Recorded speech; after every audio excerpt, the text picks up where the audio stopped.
أم، مساء الخير للجميع ضيوفنا اليوم.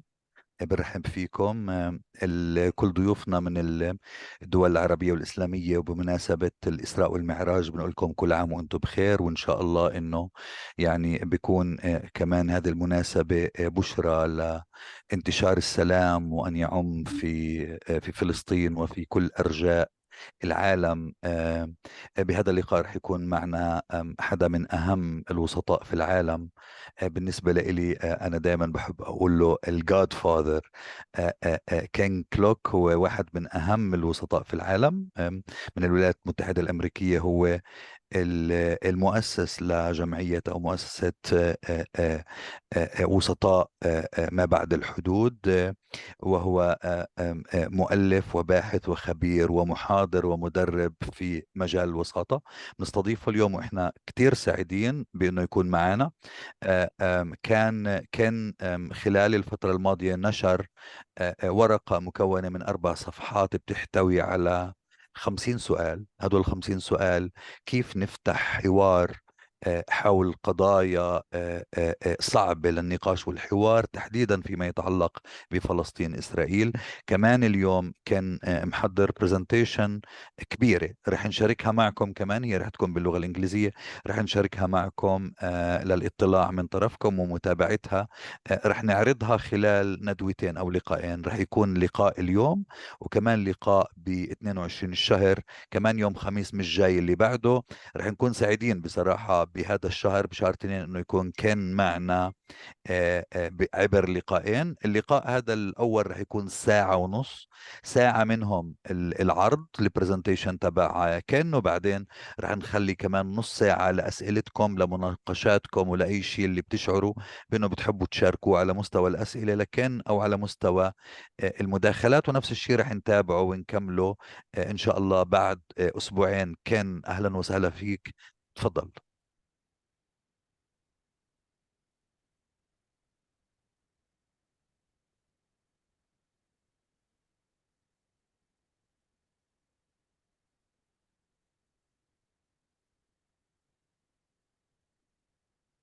Ah, thank you very much, Mohammed. I appreciate your inviting me to participate in this discussion and would like to welcome everyone. And um, I would like to invite you to participate and to ask questions and make comments. You're welcome to use the chat box at the bottom of the page or to send messages to Mohammed in Arabic, and he can translate. And Mohammed, if there's an important question that arises at any point, please feel free to interrupt and ask me. Also, if what I'm saying is not understandable to you, if I'm moving too fast for the translator, please let me know. So let's begin by acknowledging that people are dying as we speak, in part because of a lack of dialogue. So I would like to dedicate this session to them, to the people who have died in vain, to the people who are dying now as we speak. It is for them that we are speaking to each other now and trying to improve our skills so as to prevent further deaths and further suffering. So as Mohammed has indicated to you, there are materials which can be put up. Oh, I see. Confirm your speaking language. English. Okay.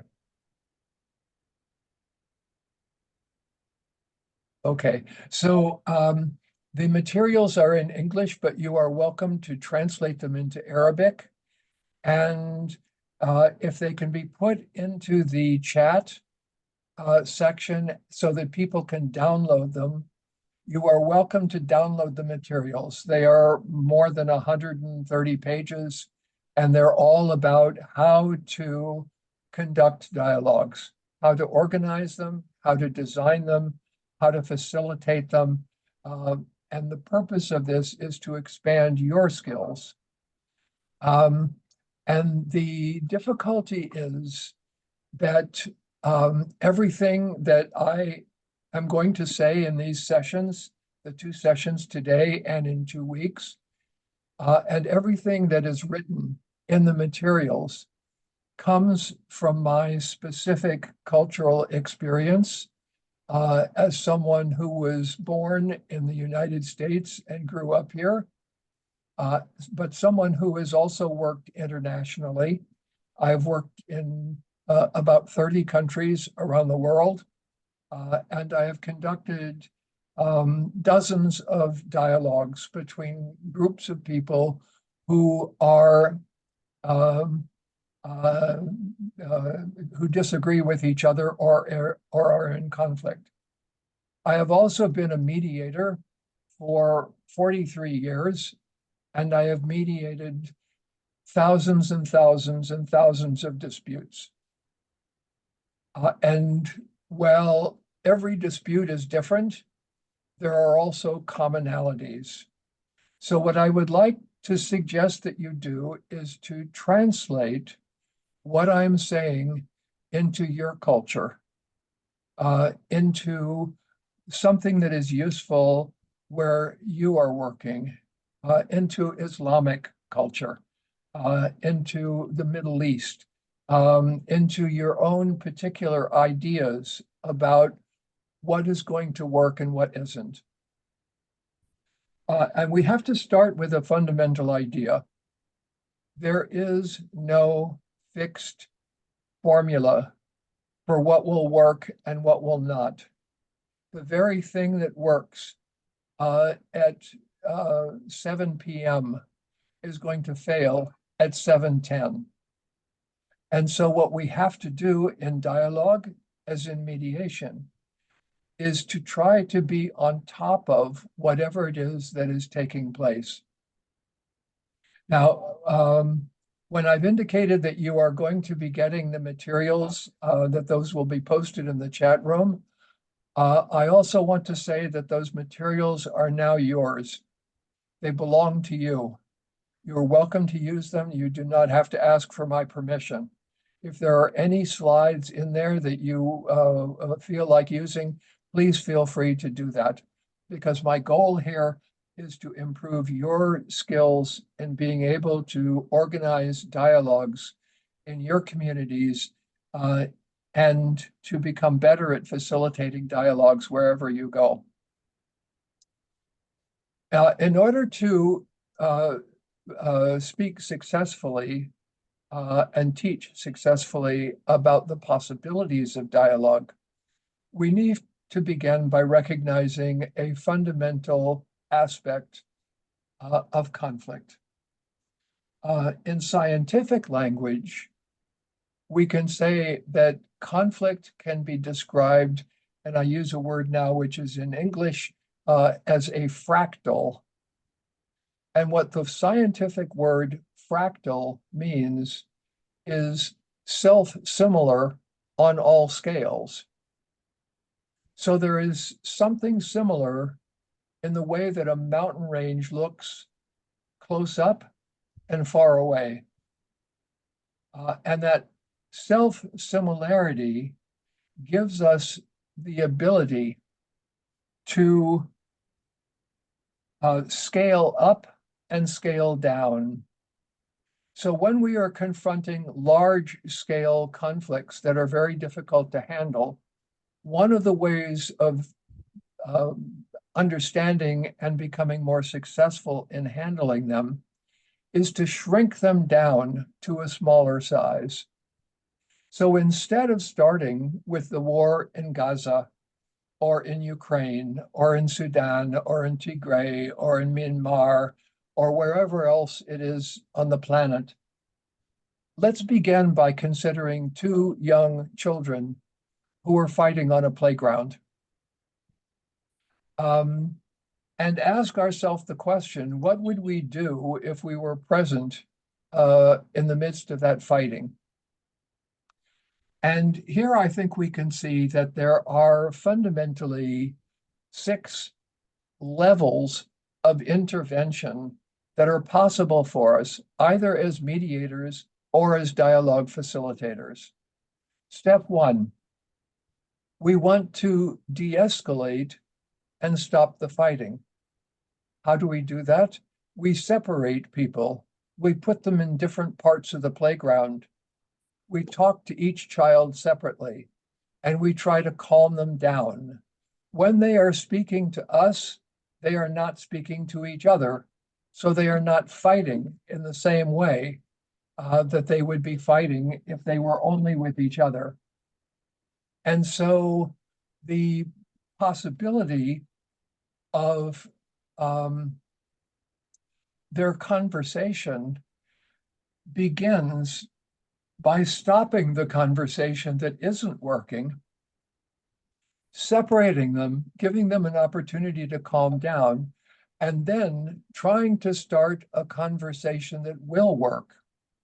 So the important thing to notice is that the very technique that is successful in stopping the fighting is not going to be successful in bringing them together and asking them to talk about the issues that they are upset about.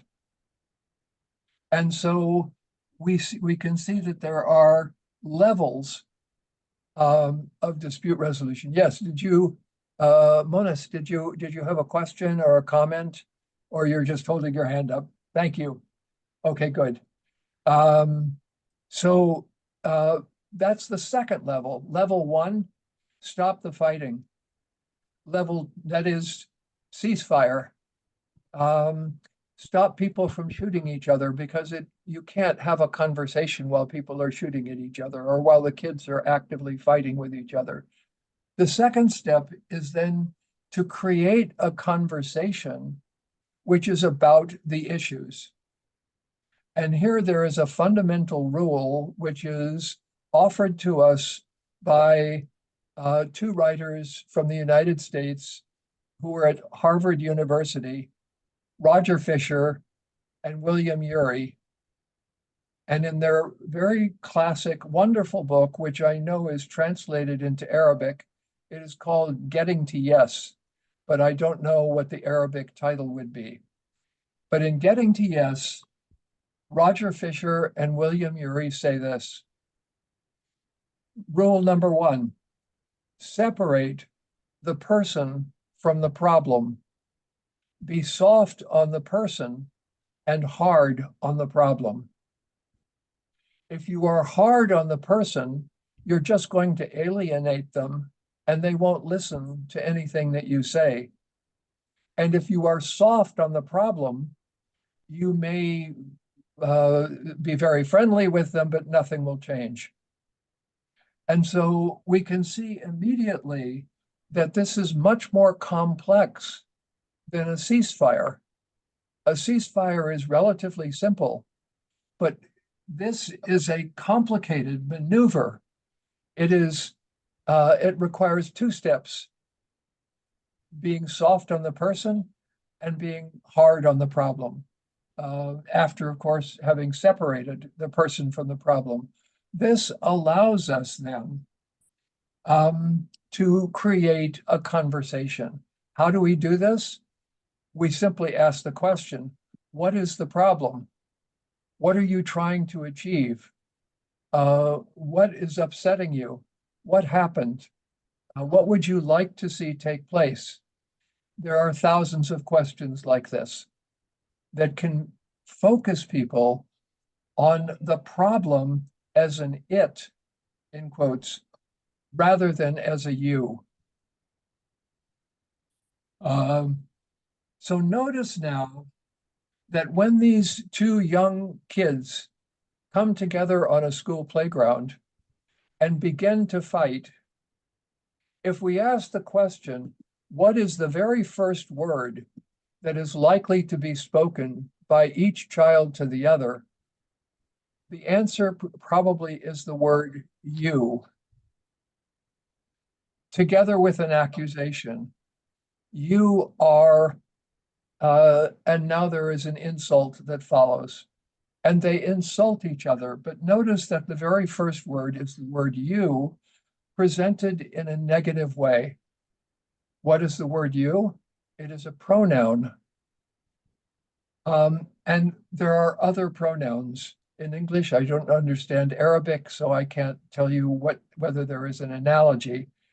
But instead of using the word you, as for example, if I said, you are lazy, or you are mean, cruel,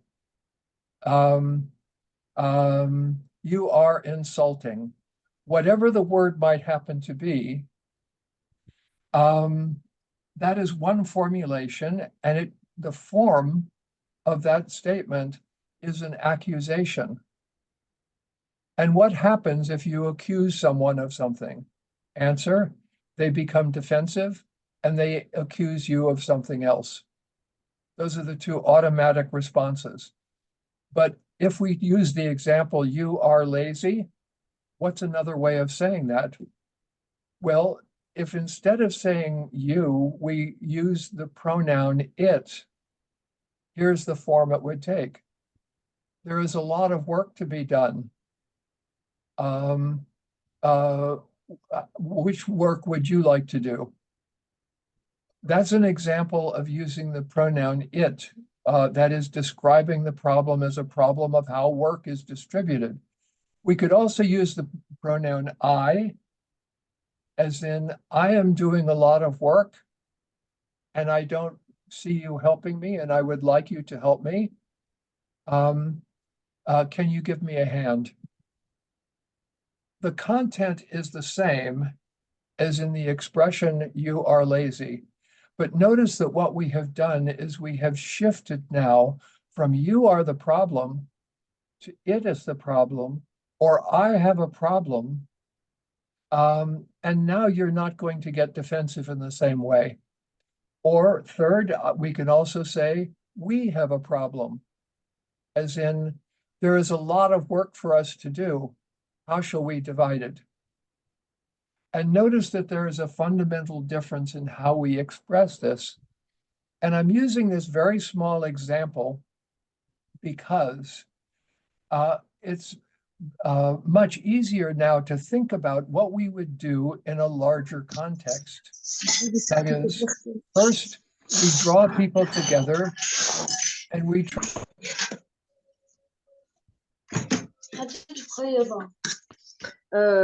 خلاص خليته البوك برا ما دومش تقسموا برا جيبوا اختاني ما تنطرش عليا بيديك. Sorry, I somehow I got muted. No, sorry, كان Not a problem. أسعد بليز تسكر كل الميكروفونات المفتوحين. اوكي.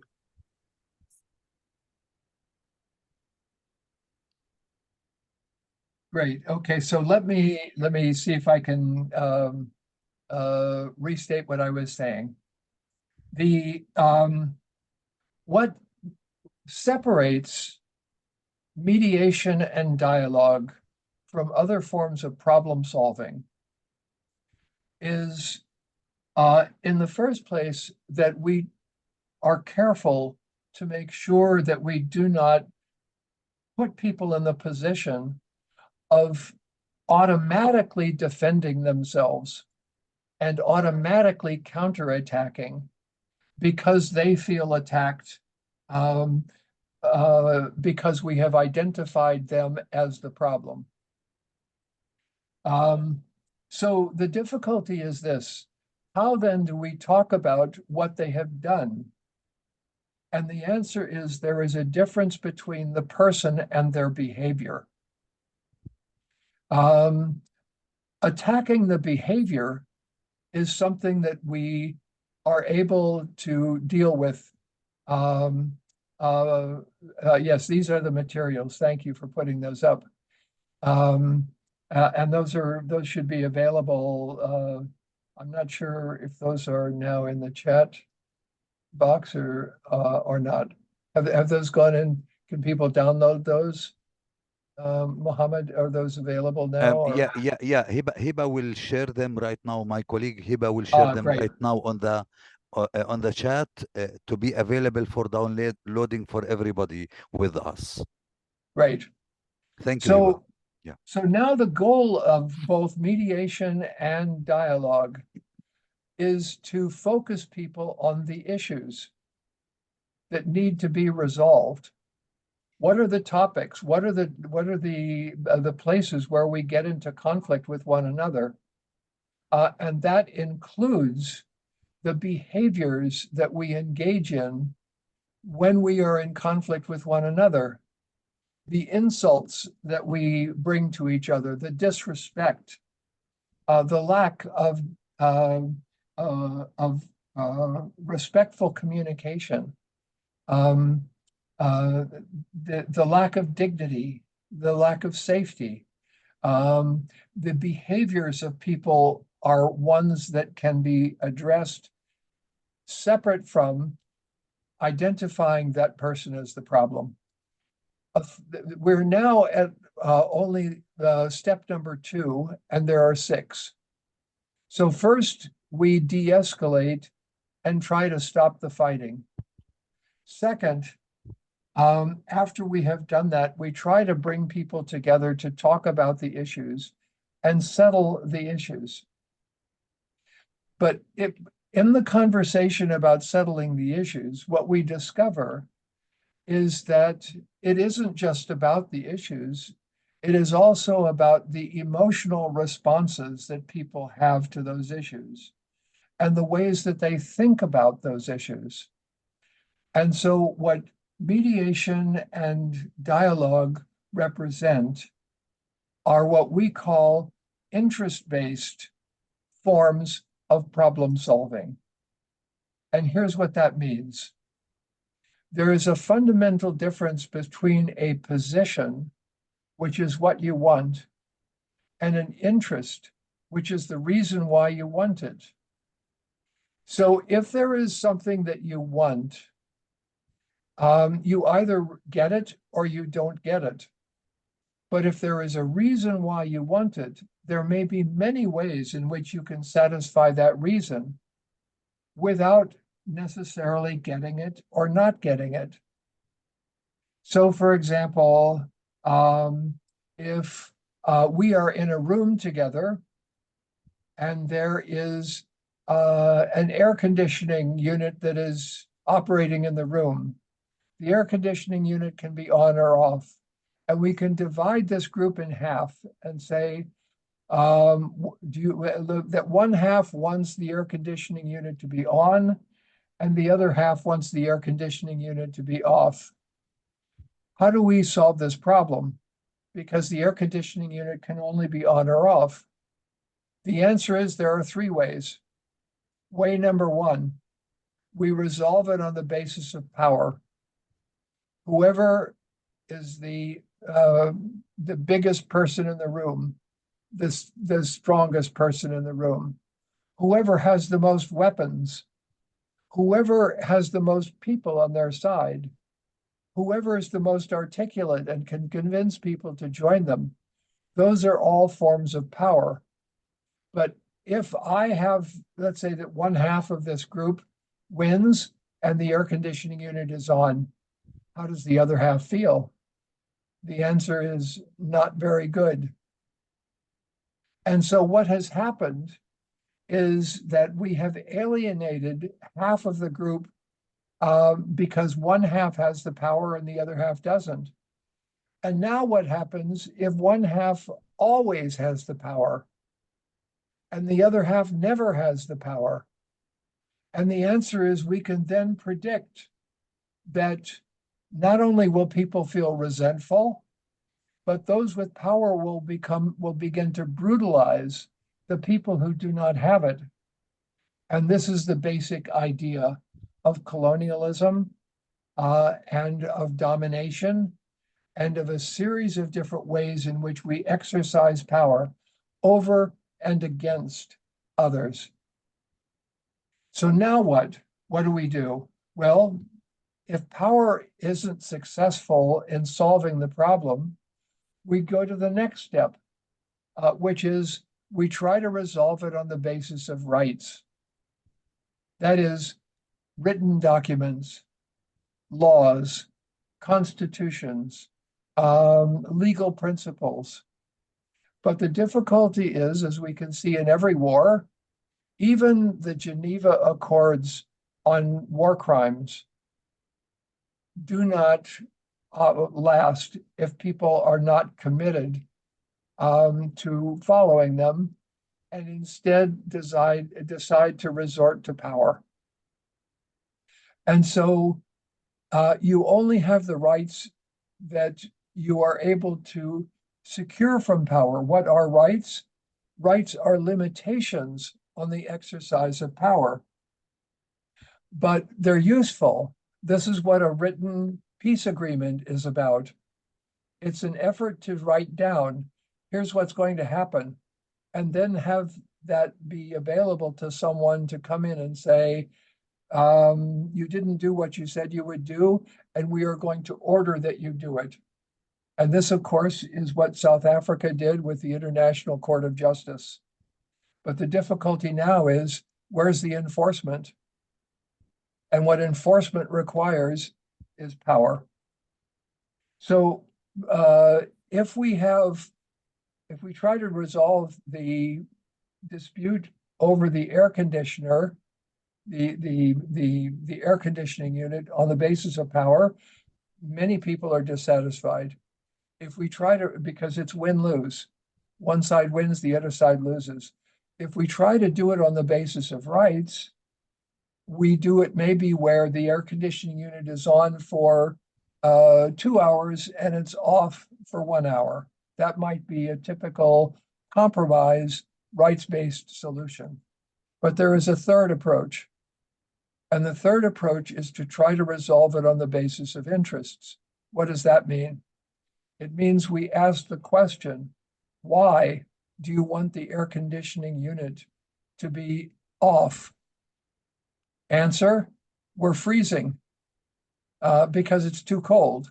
Well, what if the people who want it on give you their coats and jackets and sweaters? What if we bring in a space heater? Well, I want it off because it's too loud and I can't hear the speaker. Well, what if I use a microphone or speak louder? Well, I want the air conditioning unit on because it's stuffy. Well, what if we open some windows? I want it on because otherwise it's too warm. Well, what if, once again, we bring in some blankets or a microphone for the speaker so that I will speak louder, whatever it may happen to be. The point is, there are multiple options that open up that don't require that the air conditioning unit either be on or off. And so it becomes possible to negotiate now a set of alternative ways of handling this problem. Here comes Fisher and Urey again in their book, Getting to Yes. Here's another point that they make. It's called expand the pie. And what expand the pie means is look for other options that might be available to you. I see a raised hand from Muhammad.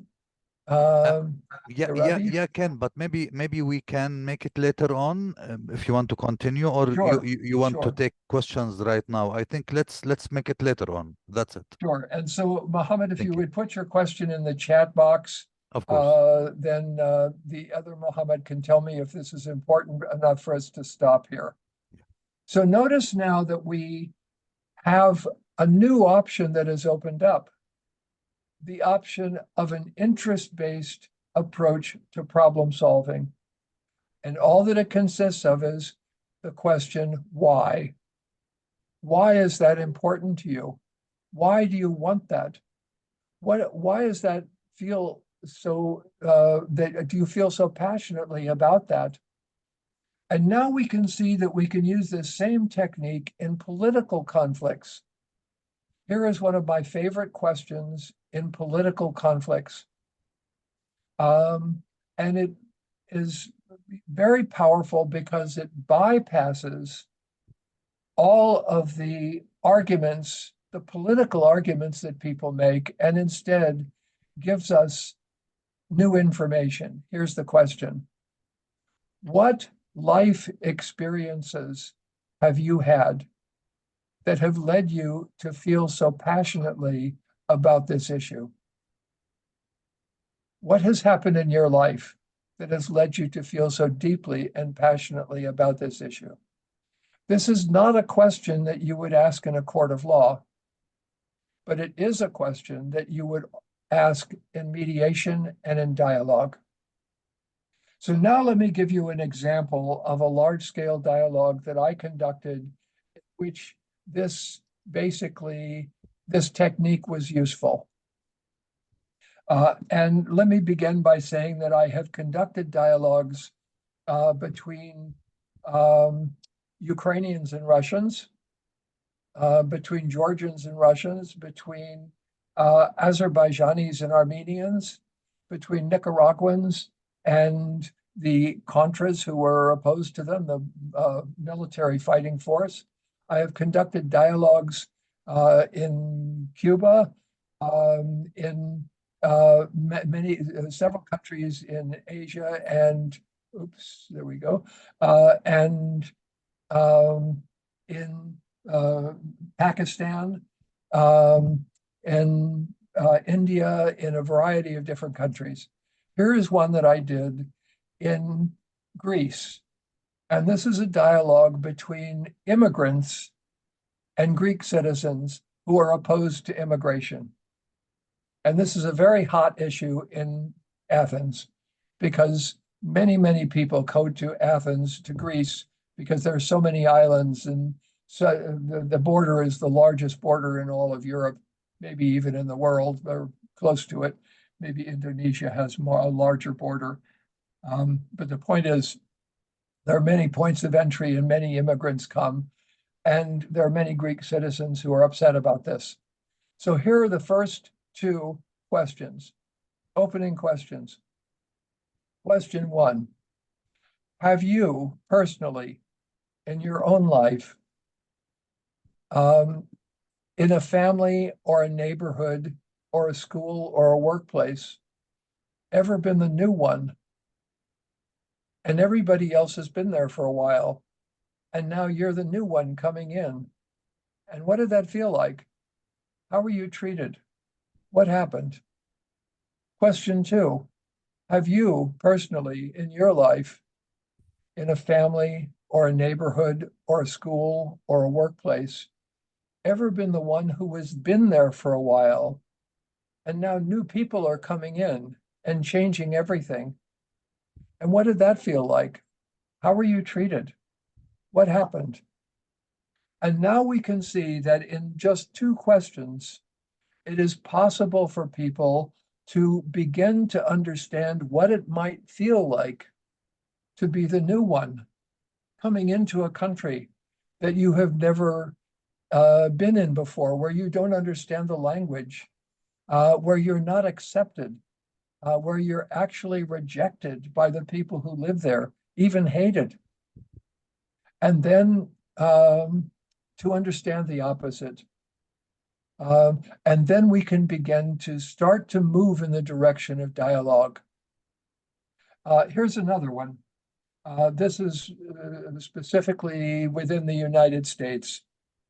I was asked to conduct a dialogue by a very large political organization in the United States that was trying to elect Democrats for president. This was in the election that Donald Trump ended up winning. And in that election, actually, it started then, but then it really built during the time when Biden actually won and Trump lost, although he doesn't agree that he lost. In any event, what happened is that there were all of these people who supported different Democratic candidates. So one person supported Bernie Sanders, one person supported Joe Biden, one person supported Elizabeth Warren. And as soon as you said the word Bernie or Joe or Pete or Elizabeth or whatever the name of the candidate was, all conversation stopped. Everybody knew exactly what you thought, what group you belonged to, and there wasn't any point in talking anymore because everybody knew exactly what you thought. How do we create a dialogue then between these people? And here were the first two questions for that dialogue. Question one, without mentioning the name of the candidate that you support, what values do you believe your candidate stands for? Question two, how might we use those values in this conversation right now in order to have a better experience talking with one another? How could we bring those values into this conversation? And now, once again, we can see people are starting to think, and they're starting to open up, and they're starting to talk to each other. Now, here is a fundamental problem in all of conflict resolution. It is way, way easier to break something than to make it. It is easier to break trust than to create it, especially once it's been broken. It is easier to break up a relationship than it is to build one. It is easier to break anything. There are many, many more ways of breaking an egg than there are of creating one. And therefore, just on the level of probability, that is going to happen much more often. And not only that, it's more difficult what we're trying to do because it's complex, because it's now multi-sided, because now instead of the easy thing to do, which is just to say, you are my enemy, and I'm going to kill you, that's the easy thing to do. The hard thing to do is to realize that sooner or later on this planet, we have to figure out how to talk to one another, how to solve our problems. And that means excluding genocide as an option. And so what we are looking at then is how to reach higher levels even of reconciliation and forgiveness, and how to redesign the ways that we interact with each other, the processes, the structures, the systems that bring us into conflict with each other. Every one of these requires some dialogue, and each dialogue is fundamentally different from the one that occurred before. So what we have to do then is to see that our skills need to become more and more better and better as we go along in the dialogue process. So now this is a kind of introduction to the process of dialogue. And what I'd like to do now is to give you some ideas about what it actually is. So what I'd like to do then is to go to the materials. Let's see, share my screen here and see if I can, here we go, share this. And now let's see, where is slideshow?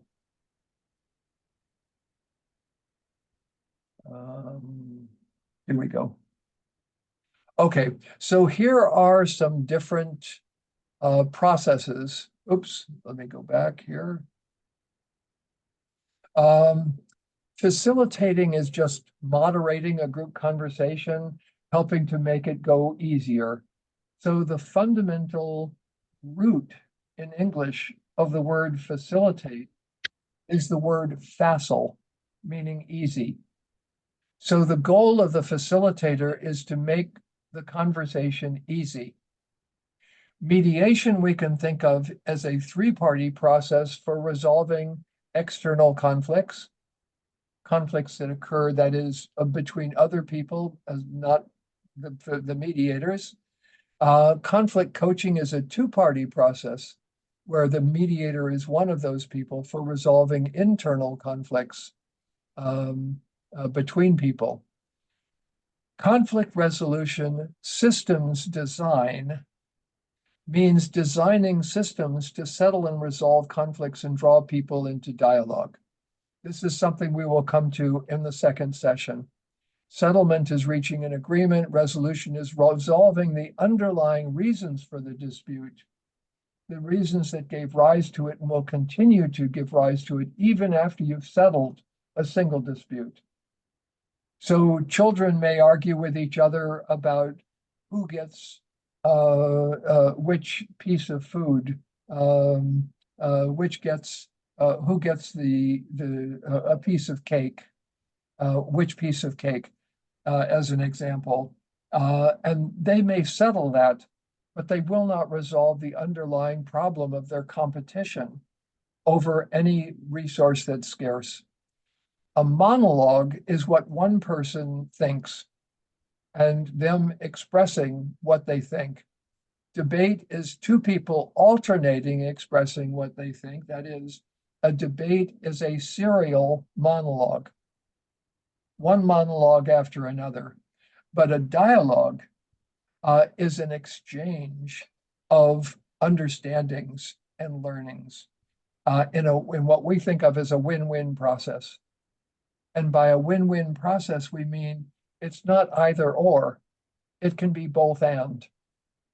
So if one person says, you insulted me, and the other person says, well, you yelled at me, we don't have to decide who's right and who's wrong. We can instead say, can we both agree to stop yelling? And can we both agree to stop insulting each other? That's an example of a win-win process, or win-win outcome. So what is dialogue? It is an invitation into learning, an invitation to participate in a communication that seeks to understand and unite around commonalities, but also around differences. The purpose of dialogue is not to suppress differences and conflicts, but instead to say, there is something in this conflict and in these differences that we share. We both want the same things. Now, can we have, whose, one way of putting this is, whose children deserve to die? And the answer is no one's. No one's children deserve to die. So dialogue is a place where borders are created between people, they are acknowledged, they are respected, and they are consensually crossed. That is, we cross them on the basis of consent. It's at the heart of empathy and all forms of dispute resolution. Virtually every mediation has a dialogue that's a part of it. And the empathy piece of it is important. And here, let me just, as an aside, say that one of the first casualties in every outbreak of conflict, every war, but also, every dispute, I skipped ahead here, is empathy. That's the first casualty. Maybe trust comes before that, and then comes empathy. So listening is the beginning of the communication process, but it needs to move into dialogue. So, and the last point here is just that the problems we face can't be solved without dialogue. I'll try to show this a little bit more later. Here's a quotation that I like from David Bohm, who is one of the top maybe 20 physicists of the 20th century.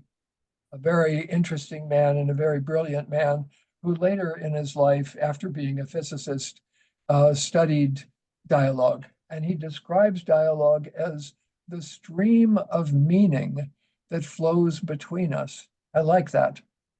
The stream of meaning that flows between us. We are looking for meaning, not just for impact, not for winning. In debate, you try to win. And you try to win by personally insulting the person you're debating or diminishing the importance of what they're saying. That isn't what happens in dialogue. Instead, we are now searching for ways in which we can expand our understanding by listening and learning from each other. A dialogue, in my view, this is my definition, is any conversation that is not superficial, but directed at deepening insight, learning, and mutual understanding. It is a flow of empathy and caring, a field of relational energy and motion. It is like a DNA double helix, which revolve around each other. I keep hitting this button. Allowing us to create a synthesis between diverse truths. So what we are looking at, there are certain areas, oops, I'm going to come back to this. I keep hitting this button. What we come back to is the idea that there are certain facts that we may think of as being true or false, but most of the facts that we deal with have multiple interpretations. And it's one thing to say that a fact is true or false. It's another thing to say that an emotion is true or false, that a meaning is true or false, that something that wisdom is true or false. So what we are looking at is now a new category, which is not so easily put into a position of being one side right and the other side wrong. And that's the area where dialogue takes place. What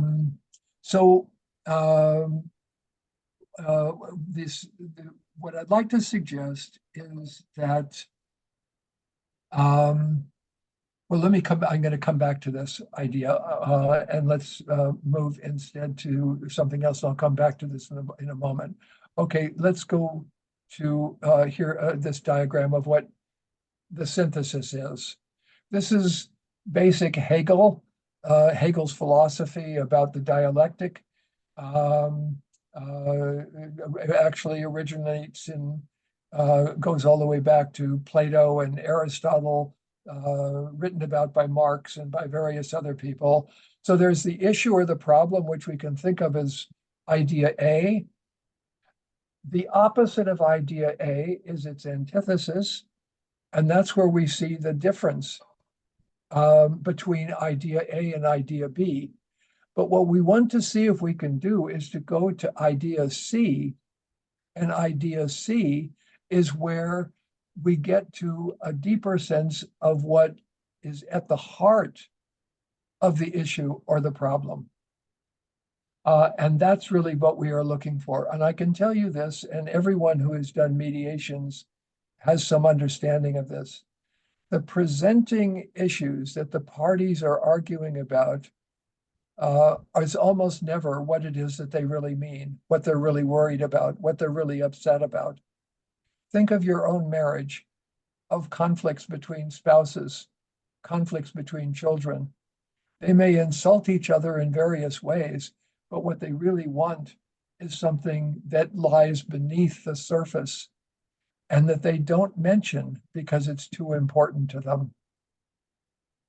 So the goal of dialogue is to create an environment in which it is possible for them to say what they really care about. Here is David Bohm. The basic idea of dialogue is to be able to talk while suspending your opinions, holding them in front of you, while neither suppressing them nor insisting upon them. Not trying to convince, but simply to understand. The first thing is that we must perceive all the meanings of everybody together without having to make any decisions or saying who's right and who's wrong. It's more important that we all see the same thing. That will create a new frame of mind in which there is a common consciousness. It is a kind of implicate order that is a hidden, implicit, how would I say this in another word? An order that is subtle, where each one enfolds the whole consciousness. With the common consciousness, we then have something new, a new kind of intelligence. So here's what the process of dialogue looks like from an evolutionary point of view. So initially in the center, we have an expression of opposition. And if nothing happens to deal with that expression, we then slip into monologues, diatribes, arguments that go nowhere. We have all been part of arguments that go nowhere. So what then happens is, if we want to do something better, we create debates out of the monologues. These are serial monologues, but at least one debate is followed by, one monologue is followed by another, and the people in the audience who are listening may be able to connect them. This leads to more argumentation, sometimes to overt hostility, and even to aggression or violence. So instead, what we want to do is look over to the right-hand side. If we can reach a series of agreements about how we're going to talk to each other, ground rules, what I call protocols for constructive engagement, then what we can do is to say, it's not going to work here if we become violent towards one another. So can we agree that nobody here is going to engage in violence in the course of this conversation? If we can't do that, it becomes impossible to really talk. And then what we begin to do is to figure out how to help people suspend their biases, their assumptions. And one of the ways of doing this is to create small group dialogues. If you try to bring together a group of 100 or 200 people, or even 20 or 30 or 40, the process is going to be fundamentally different than if people are gathered together in groups of 5, 6, 7, where they can actually talk to each other, where they see the other person as a human being who they're sitting down with. And then what we want to elicit is stories of empathy, of suffering and pain, stories of what happened to you, stories about what surprised you, stories that reveal who you are as a human being, what you have gone through. And we did this in connection with the immigrants in Athens and the Greek citizens, what they had experienced. I did something similar when I conducted a set of dialogues in the city of Los Angeles between Israelis and Palestinians. And a part of that dialogue, of those dialogues, was people talking about what they had experienced themselves, what members of their family had experienced. And then when we create a sense of a commonality of experience, even a commonality of grief and loss, a commonality even in an extended way of guilt and shame, we can then begin to move into collaboration and what is called metalogue. And metalogue is the overarching dialogue about dialogue, the understanding of how the dialogue actually works. So here's these are differences between monologue and dialogue. And you're welcome to use this if you're presenting to some group and you want to explain the differences between them. This is a chart, and the next one also is very useful to you. This is about the difference between debate and dialogue. and how we can distinguish between them. And it's not to say that debate isn't useful. It's highly useful, but it's not the same as dialogue. In debate, there is no emotional subtlety. There is very little opportunity for people to admit that they may have made a mistake, to say that there's something that they don't understand or haven't recognized, or maybe haven't understood about each other. And so dialogue becomes important where there are underlying interests that need to be surfaced, when there are emotions, etc. And this is more of the same. I'm not going to go over them because I think you can read them quite easily. Here's the point that I wanted to get to and say a little something about today. This is an overview, my personal maybe Ken, after this 10 steps, we will start and open opportunity for questions and suggestions. Please, thank you. Yes, perfect. Thank you very much, Mohammed. So here is my overview of a simple 10-step process for convening a dialogue. And I think that each of these can be translated into different cultural forms so that how you convene the participants may be different in every culture. Who is the convener? So on this call, for example, Mohammed is the one who has convened us today, for which we are very grateful and thankful. In a different culture, it might have been done differently.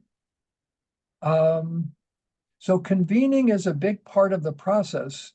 And what the convening includes is, what do you need to have as a set of ground rules or process rules, or again, what I call protocols for constructive engagement?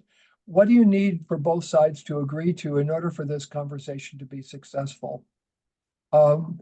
Why do you want, have you refused to participate? And can we solve that problem? So if someone says, no, I won't participate, we can ask why, and the answer that they give will be an interest. And then we can try to satisfy that interest. So on some level, what we do is we mediate our way into the mediation, and we dialogue our way into the dialogue. That's how we get into it. This is not easy, and it sometimes takes months or years to bring people into dialogues. Setting the stage for effective communication means welcoming people to the process, sometimes serving food and drink. For example, in the United States, we have what are called Native American people. In Canada, they're called First Nation people, Indigenous people. And within those cultures, it is very common to begin the process by serving food, by coming together, by being thankful, by sitting in silence, by passing a peace pipe from one person to the next. To introduce the process and introduce yourself. Here again, we have the process agreements and ground rules. Listening in a committed and empathetic way to what people are saying, asking questions. And this is the place that we're really going to go into detail in next time. What are the questions that we want to ask? And I have written a piece called The Art of Asking Questions, which I will be sending to Mohammed, and we will use that in addition to what's in these materials. Intervening if necessary to resolve conflicts, meeting in small groups and then hearing reports from people, inviting constructive feedback about the process, meaning being open about improvement, evaluating it, and actually improving before the next session. So this is a simple way of doing it. And now what we're going to do is we're going to make it more complex the next time we come here. So let's see, how do I, Oh, I see. Here we go. Stop sharing up here. Okay, so this is a kind of overview and framework for the dialogue process. And let me say one last thing before opening it up for questions and comments. Every marriage consists of a series of dialogues. Every family consists of a series of dialogues. Every religion, every organization contains dialogues, conversations between people. And what we want to do is to capture what is positive and beneficial in those conversations and help people learn the skill of how to replicate that in the more difficult and dangerous conversations we're talking about here. So this is a lot to begin with, and I'd like to open it up now for not only questions, but comments, disagreements. We welcome all of that. Thank you, Ken. And I will try to speak now in Arabic because I think that 99%, except Tina, and our participants tonight are using the Arabic language. راح انتقل هلا منار. شكرا كثير لكن شكرا على هذه البرزنتيشن، على هذا العرض المهم جدا جدا حسب رأيي، اللي فتح لنا آفاق كثير وسيعة انه نطلع كيف الطريقة اللي احنا بندير فيها حوار او حوارات صعبة، نقاشات صعبة، مش بس على قضايا سياسية، كمان على قضايا متعلقة بالعائلة، قضايا متعلقة بالعمل، قضايا متعلقة بالنزاعات المجتمعية، كل انواع النزاعات. النموذج اللي مقدم لنا مش نموذج اللي بس بيحكي عن نزاعات بين دول، كمان كان بيقول بشكل كتير واضح بانه هو كان باكثر من محل بنزاعات دوليه، وكمان كان بنزاعات داخليه. ذكر نماذج عن اوكرانيا وروسيا، ذكر نماذج عن اكثر من جورجيا، عن اكثر من محل بالعالم، اللي انا اكثر حدا من الناس اللي بعرف قديش خبرة كان العالمية واسعة. رح أختصر قد ما بقدر بأنه أقول أنه عن جد فتح عندي أنا شخصيا آفاق كثير عشان أميز بين كثير من هاي التعريفات اللي كنت أنا بفكر أنه دايما لا، الحوار هو إشي بيجي جوا بروسس أوسع، جوا عملية أوسع، بيجي جوات التفاوض، بيجي جوات الوساطة. بس أنه الحوار كحوار هو بروسس بحد ذاته، مسار بحد ذاته.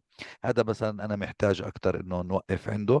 رح أبدأ بإشي زميلتنا وصديقتنا إيناس من مصر كانت سألته، ورح أنتقل بالسؤال لأنه هو أجا بالإنجليزي. it just came from Inas Khan. People who suffer the most never get the chance to sit at the table. How to change that? That was the question from Inas. هذا كان السؤال. Yes, this is a great difficulty. في كمان سوري. Um, كمان كان في بعض الأسئلة اللي أجت من جبران سعيد، وفي عندي كمان إيدين مرفوعة. رح أطلب كمان من جبران مثلا إنه إذا بدل ما أنا أقرأ السؤال هو يعمل المداخلة تبعته كمان مرة. وراح أشوف مين كمان رافع إيده، عشان عندنا نغم الشريف وعندنا دكتور جواد دار علي.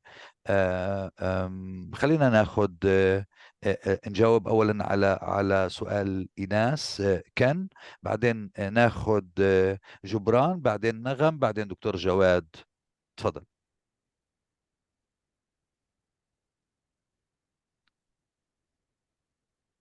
Did you receive the question of Inas, or do I have to repeat it again, to ask it again? Ken. Is it in the chat? People who suffer the most never get the chance to sit at the table. Yes. How to change that? Yes. What I can tell you is that there is no single approach that is going to be guaranteed to be successful. What we have to do is feel our way into a successful solution by understanding the problem. The first question is how to open the issue of suffering so that it includes everyone. Even those who inflict suffering have suffered as a result of their infliction of suffering. And it is suffering in a different way. But by universalizing the issue of suffering, we open it up so that the conversation ends up not just being a monologue by the one who has suffered, that is directed against the one who inflicted the sufferings in such a way that they will become defensive and refuse to participate in the conversation because they don't want to be accused of causing the suffering of someone else. But if we instead ask the question, have you suffered as a result of this conflict? And if so, in what way? Then what we can do is to see that people have suffered in different ways, and we can then hopefully reach an agreement that we are going to do something to help stop the suffering. That would be the kind of overall idea. The question then becomes, how do you get there? And I think that my answer is, when I was working, for example, with Ukrainians and Russians, my first goal was to get the Russians to agree to meet the Ukrainians. The Ukrainians were very happy to meet with the Russians because they were the ones who no one had ever listened to. So this was their opportunity to say something. The question was how to convince the Russians that it was a good idea to meet with the Ukrainians. And what I have to do then is to meet separately with them and convince them. And the way that I do that is by asking the question, how much is this conflict costing you in peace of mind, in the feeling that you're just not happy with the relationship? Wouldn't you prefer to have a conversation in which you were able to work out your differences with each other and potentially live collaboratively with one another? Would that be of interest to you? And if so, what would you need the other side to do in order to do this? The problem is, if you hold on to power, then there is a seduction. I think of power really as a narcotic. And once people exercise it, it gives them a kind of thrill. It gives them a sense of superiority. They're not the ones who are suffering. The other people are suffering, and that shows the superiority of them over the others who are inferior, at least at the level of suffering. So getting them to the place where they agree to do this is difficult. My own experience with this really began in the civil rights movement in the United States, which I was a part of. I worked in not only in the North, but in the South, in the very segregated states of the South. And getting white people to agree, even to speak to Black people, was incredibly difficult. But the way that we did it kind of was this.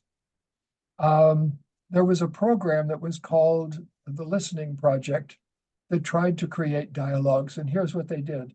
They would have white people go into white neighborhoods and knock on people's doors. And they would ask the question, what do you think about Black people? And they would get a racist response. And they would say in response, oh, that's really interesting. Do you know anyone who's like that? because I've never met anyone who's like that. And if you know someone who's like that, I'd really love to meet them. And of course, nobody could know anyone who's like that because they've made this up out of their own fear, out of their own sense of desire for power. And then you say, well, I know people who are like that, who are not like that. Would you like to meet them? We're going to have a barbecue on the corner this weekend. Would you like to come? Right? So in other words, there's a way in which it is possible to draw people's attention to the stereotypes and the biases that they've created. And this is a part of what we will talk about also next time about how to create an enemy. Wow. Very interesting. That's a start of an answer, but I respect the question, and it's a beautiful question and one that I'm continuing trying to solve today. Yeah, I as always, I like the mind that Ines are using in asking questions, and I much appreciate and like the way that you are responding to these questions.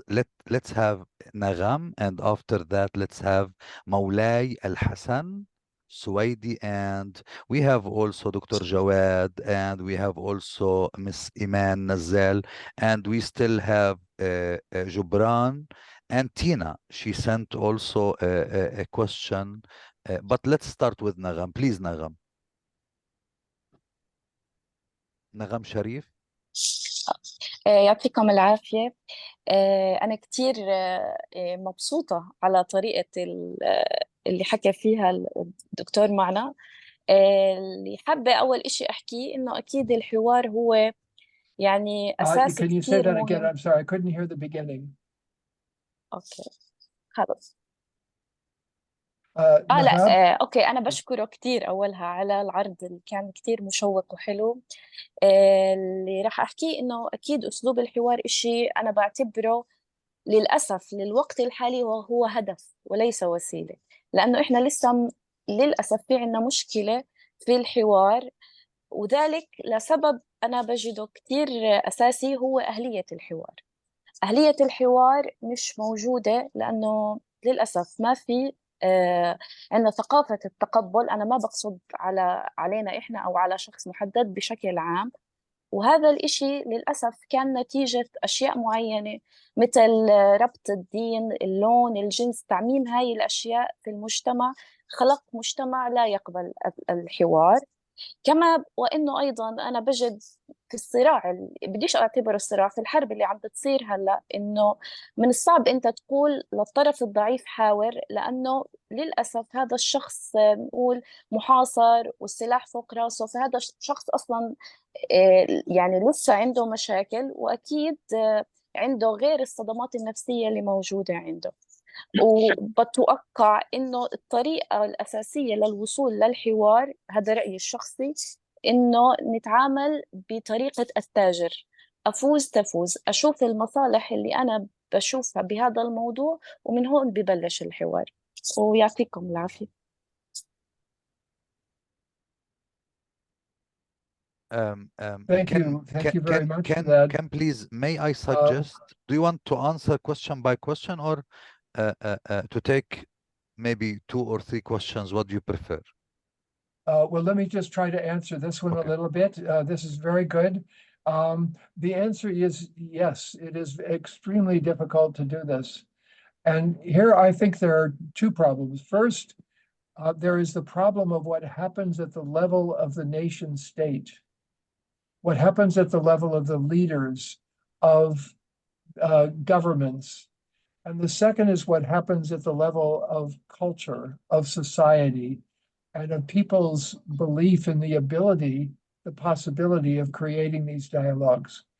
Right now, I am trying to create dialogues against a culture that doesn't accept them in the United States when it is coming to what I'm trying to do is to create on college and university campuses space for supporters of Palestinians and supporters of Israelis to not fight with each other, but instead to talk with each other And this is also extremely difficult here, where there's, I would say, better conditions than what you're facing.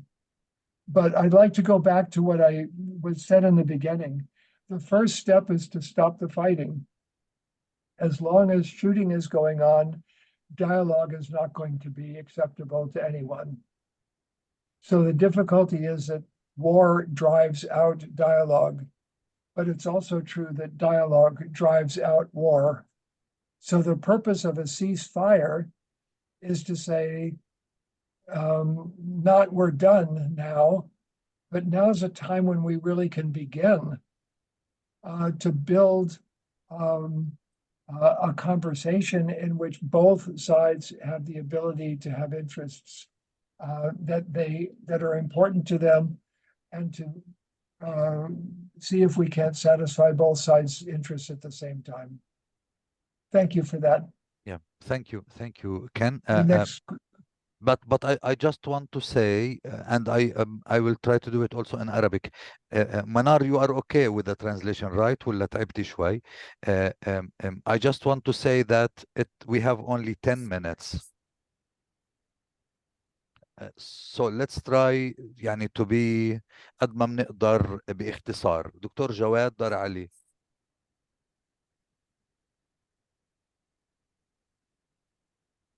thank you. دكتور جواد باختصار إذا سمحت، كمان مولاي وأستاذة إيمان نزال، قد ما بنقدر لأنه باقي لنا 10 دقائق. تفضل دكتور جواد. أولا السلام عليكم، شكرا لكم. أنا بشوف الأمور الحوار إذا يكون مبني على أنك أنت إنسان وأنا إنسان وأننا جميعا من نسل آدم، وتكون هناك في ثقافة التربية في المجتمعات، نضع أسس للحوار ونضع معايير للحوار، سواء كان حوار إنهاء احتلال أو حوار تبادل العلم أو حوار تبادل الثقافة، بغض النظر عن نوع الحوار، أنك أنت إنسان وأنا إنسان. فالإنسانية هي التي تجمعنا، وعلينا وعلى جميع من على هذا الكوكب أن يدرك بأننا جميعا من نسل آدم، بغض النظر عن اللون والدين والعرق وإلى من نهايته. فلذا من أجل إتمام الحوار ما بين مجتمع ومجتمع، علينا على المجتمعات أن تفهم ثقافات بعض لتتوصل إلى حل أي مشكلة، سواء كانت مشكلة أمنية، مشكلة سياسية، مشكلة اقتصادية. وأيضا ما نغفل قوة السلطة وقوة الطمع اللي مزروع في الإنسان، في البني آدم، في نفسه، في داخله، أنه هو طمعه أن يكون هو صاحب السطوة، صاحب القوة، صاحب الحكم، كما نرى في هذا العالم، لأن هناك بعض الإدارات التي تحكم السياسة الدولية تريد أن تغيب الكل وتسخره من أجل أن يعمل من أجلها. فهذا يفقد الحوار وهذا يضيع الحوار. على سبيل المثال اللي في طرحه قبل لحظات في الرسائل، الحوار الفلسطيني الإسرائيلي، لأنه هو احتلال وهو غير معترف فيه كفلسطيني، فهو يتهرب من أي حوار من أجل التوصل إلى إنهاء الاحتلال، على سبيل المثال لا الحصر. يعني كذلك الأمر، أنت لاحظ الحوارات اللي دائما كانت تكون منذ فجر التاريخ حتى اللحظة التي يتحكم فيها ويضع شروط الحوار هو القوي الذي يملك السلطة ويملك المال. فلذلك يجب أن نفهم معنى الإنسانية، نفهم معنى المحبة، نفهم أننا جميعا من نسل واحد، من حق جميعنا أن يعيش بأمن وأمان، استقرار، ازدهار، تحرر، استقلال، جميعا. وأنه إحنا في النهاية جميعنا من نموت، جميع من على وجه هذه البسيطة سينتقل في ذات لحظة إلى الدنيا الأخرى، إلى الآخرة، إلى الحياة الأخرى. فمن هنا تاريخيا ليست الحوار بالأمر السهل، لأنه أصحاب السطوة وأصحاب القوة يفرضون ذاتهم علينا، على الضعيف. وأنا ما بدي أتعلم عليكم، ونشكركم على هذه الجلسة الطويلة، الجلسة الجميلة، والشرح المستفيض اللي قدمه في بداية هذه الحلقة. وإذا بكون لنا مجال أن نتحدث أعمق في جلسات أخرى عن طبيعة الحوار ومعايير الحوار وأساليب الحوار، من أجل أن تكون الشعوب جميعها متكاتفة، من أجل أن يحيا الإنسان بمساواة وعدل وإحقاق العدل في جميع المجتمعات، بغض النظر عن اللون والعرق والدين. انت حر، انت شيوعي، هذاك ملحد، هذاك مسلم، هذاك مسيحي، هذا يجب ان يحيد. فانت انسان وانا انسان، من اجل بذلك يكون الحوار بناء، واصل انا وانت الى النقطه تمام دكتور، نريدها. وبارك الله فيكم.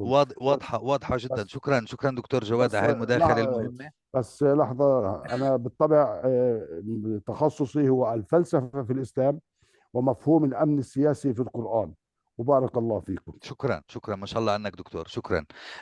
ناخد من الاسم مولاي الحسن. فمولاي الحسن أنا بظن أنه من المغرب. تفضل مولاي الحسن. شكرا سيد الرئيس، رئيس طبعا هذه الجلسة العلمية المباركة، والشكر موصول أيضا للسيد المحاضر على محاضرته القيمة. أريد أن أطرح سؤالا في الأساس: هل هذه الخطوات العشرة التي طرحها السيد المحاضر هي قاعدة ثابتة أو متغيرة؟ مع ملاحظة أساسية، لأن الوساطة سواء كانت على المستوى المحلي أو الدولي هي تنبني على قواعد كلية، وهي أولا سلطان المعرفة. على الوسيط أن يكون له سلطان المعرفة لطبيعة النزاع، وأيضا لطبيعة السياسة الدولية عبر العالم، كيف ينظر الذي يتحكم في المسار العالمي للدول لهذا النزاع. لأن كثير من ما يحدث أننا لاختلاف الثقافات ولاختلاف المعتقدات ديال يستغل لخلق نزاع وبيع الأسلحة بين الدول. فبالتالي السيد الوسيط في الوساطة الدولية المفروض منه والمشروط عليه أن يكون ذا معرفة وسلطة عامة في هذه السياسة الدولية. ثانيا، أنا أرى أن ليس هذا يكفي وحده للوسيط على مستوى الدولي، بل يلزمه كما قال السيد المحاضر المهارة العلمية الفنية. كيف يمكن أن أنت لا تحل المشكل ولكن تقارب الطرفين لحل مشكل بينهما؟ فأنت تبحث عن النقط الإيجابية من هذا الطرف والطرف الآخر كي يكتمل الحل بينهما وتقرب وجهات النظر على هذا المستوى. ثانيا، أن الوسيط عليه أن يكون مفروض عليه الانحياز، فهو لا يحكم في العملية وجهة نظره وثقافته، بل أو انتمائه إلى طرف حسب الديانات وحسب الثقافات وحسب انتماءات الإثنية العرقية. فملزم أن يكون هو شخصيا أن يتعامل بشكل موضوعي، بشكل يحترم مبدأ الانحياز. ثم مسألة أخرى هي مسألة كما قال السيد المحاضر هو التشبع بمبادئ حقوق الإنسان. حق الإنسان في أن يعيش، أن يكون له وطن، أن يكون له أرض، أن يكون له انتماء، أن يتفاعل في إطار الإنسانية ويتعايش في مجتمع تسوده مبدأ السلم والحضارة، وليس الصراع وليس البحث عن المصلحة في بيع الأسلحة بين الدول. هذا هو الذي يمكن أن ننظر إليه بنظرة في بعدها استراتيجي كي يمكن أن نصل، ليس في بعدها العاطفي، علينا أن ننظر إلى العالم ومشاكل التي تحدث بين الدول سواء في المجال العربي أو في المجال الأوروبي. عليك أن ننظر في هذه الاستراتيجية الخطيرة لخلق نزاعات بين الدول. وشكرا. شكرا حضرة أستاذ مولاي الحسن السويدي. بدي أرجوكم فقط بطلب بسيط إذا بتتكرموا قد ما بنقدر نختصر، لأنه كمان المترجمة عم تعمل ترجمة فورية ومتعب، يعني بعد ساعة ونص احنا رح ننهي، لازم هلأ خلال دقائق ننهي. رح اخذ الأستاذة إيمان نزال. رح اعتذر من تينا لأنه حطت لنا مجموعة أسئلة من جبران، كمان من إسرار زميلتنا وصديقتنا من تونس، ورح ناخذ فقط الأستاذة إيمان، وبنوعدكم باللقاء القادم مع كن بعد أسبوعين نكمل اللي بدنا ورح نعطيكم وقت أكثر. أستاذة إيمان تفضلي. مساء الخير للجميع. أنا إيمان نزال من فلسطين.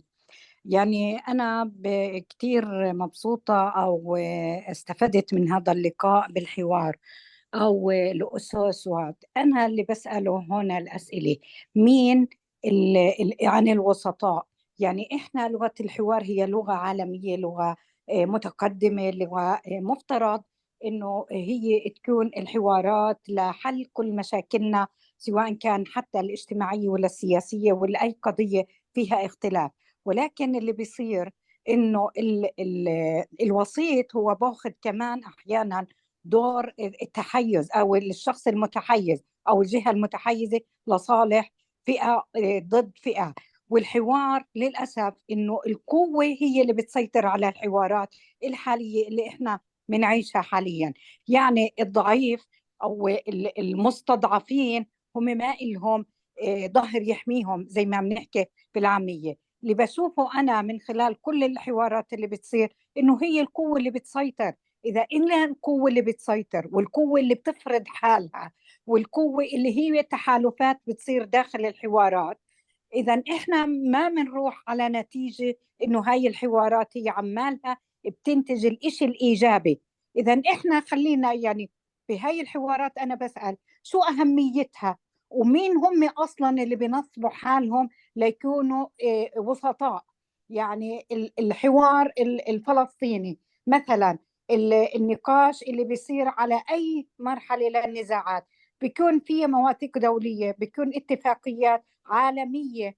ولذلك ومع ذلك إنه هاي القضايا لا تؤخذ بعين الاعتبار، وإنها لغة القوة هي اللي بتسيطر على نتيجة هاي الحوارات. فأنا بصراحة يعني ما بطلت أآمن بهاي اللغة ولا بالحوارات، لأنه هي السلطة القوة هي اللي عمالها بتسيطر. وهذا كلياته الحوار أنا شاعرة فيه، وكمرأة فلسطينية بعيش بهاي الأجواء وبعيش بمدينة جنين، هي مضيعة للوقت. بما إنه القوة هي اللي بتسيطر، إذا للأسف يعني بحسها إنه إحنا صرنا 75 سنة بحوارات ونقاشات ما جابت معنا ولا نتيجة. إذا وين العدالة المجتمعية وين العدالة الاجتماعية وين الوسطاء وين كل هاي القضايا؟ وشكرا لكم.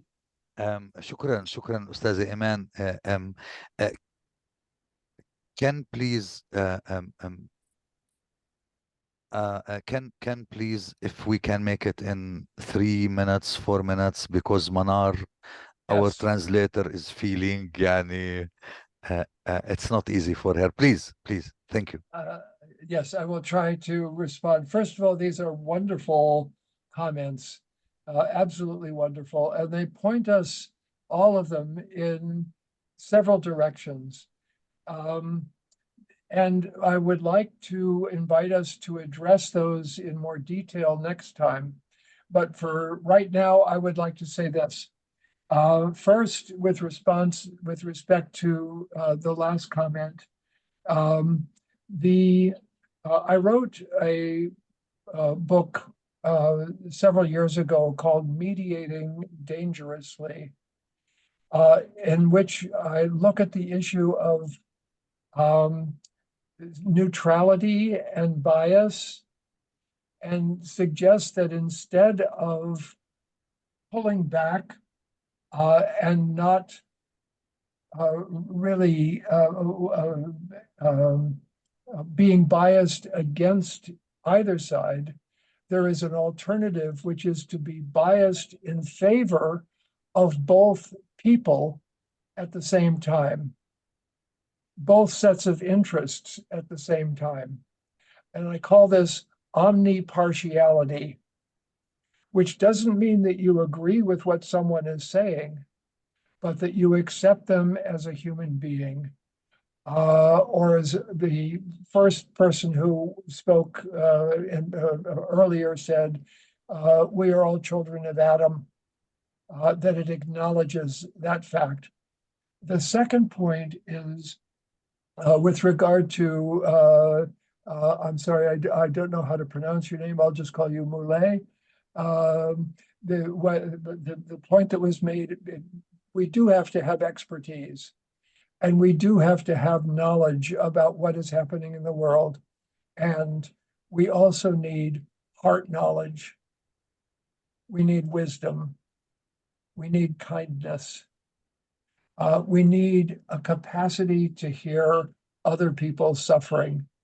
We need empathy and compassion. And these are also important as a part of what makes someone a trusted facilitator of a dialogue. And the other part of this is that I would like to suggest that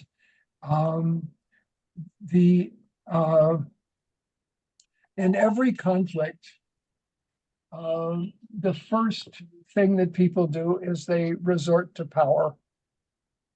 And only after considerable work do we get them to recognize that underneath their desire for power is actually a desire to have their interests satisfied.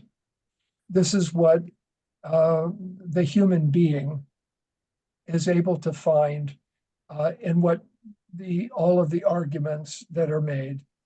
So what we are doing is chipping away at a gigantic edifice that is very difficult to move. But next time, what I would like to do is to give you some tools to try to move the conversation out of one which is based on power into one that cannot be answered from a power-based perspective. I can tell you that those techniques exist. They can be very powerful. They don't always work. So we have to work on how we work on them. But the first thing we have to do is build our capacity to move our own thinking out of the assumption that the strategy that has been laid out for us by the other side is the only strategy possible. If we accept that, they have won. Instead, I think what we have to do is to say, there is another strategy that you have not considered, and it is this. So I would like to thank you, all of you, for your very careful listening, for your very insightful comments, every one of which points us to the need for deeper skills, which we will address next time. And thank you, Muhammad, for hosting this once again. And I want to wish all of you a very successful holiday. And I look forward to speaking to you next time. Thank you very much. Thank you, Ken. Thank you, Ken. Just one request that I received from the chat from, I think, Dr. Ahmad-Din Kilani asking, what's the name of the book that you mentioned? The name of the book, your book? Oh, the name of the book. Well, there are several books. The most recent book that I've written is called The Magic in Mediation. This is the new one. That's the new one. But The older you one mentioned is one, called, the first one that I mentioned is called Mediating Dangerously. And for the woman who asked the question before, I wrote another book called The Dance of Opposites. And in it, the very first chapter is called The Language of Conflict. And it addresses the issue that she raised about language. Thank you. Thank you, Ken. pleasure. لكل الأخوات والإخوة اللي شاركونا هذا اللقاء الممتع، هذا اللقاء المهم جدا، اللي أنا شخصيا بعتبر وجود كان دائما هو قيمة أكثر من مضافة. بديش أبالغ، أنا مش من الأشخاص اللي بحبوا يبالغوا، بس كان هو ثروة، هو ثروة حقيقية. شخصيا أنا تعلمت منه كتير، دائما بتعلم منه كتير، وبنطلع كلنا للقاء القادم إن شاء الله بشغف، حتى يكون كان معنا بتجارب أكثر، بتطبيقات أكثر، حتى نفهم كمان بعض الأشياء اللي مر عليها اليوم، يمكن فرصة أن نحكي فيها بشكل تفصيلي. كمان مرة قلنا كل عام وانتم بخير بمناسبة الإسراء والمعراج ببداية هذا اللقاء. اسمحوا لي كمان مرة أقول كل عام وانتم بخير، يعني في هذا اليوم المبارك والفضيل للمسلمين في كل أنحاء العالم. كمان بتمنى لكم نهاية أسبوع سعيدة، جمعة مباركة للجميع. كان نعرف انه انت بداية النهار، بتمنى لك استمرار يوم طويل مفيد. كالعادة أنا بعرف أنه أنت بتستغل كل دقيقة من وقتك عشان تعطي، وأنا بعرف قديش أنت حدا مهم له العطاء بالنسبة له قيمة قصوى. شكرا على عطائك المستمر، على عطائك الدائم. شكرا للجميع أنه كنتوا معنا بهذا الليلة. بعتذر للي ما قدرتش أعطيهم وقت أنه يعملوا مداخلاتهم، وإن شاء الله باللقاء القادم بيكون في فرصة أوسع للجميع. شكرا، يعطيكم ألف عافية، تصبحوا على خير. شكرا.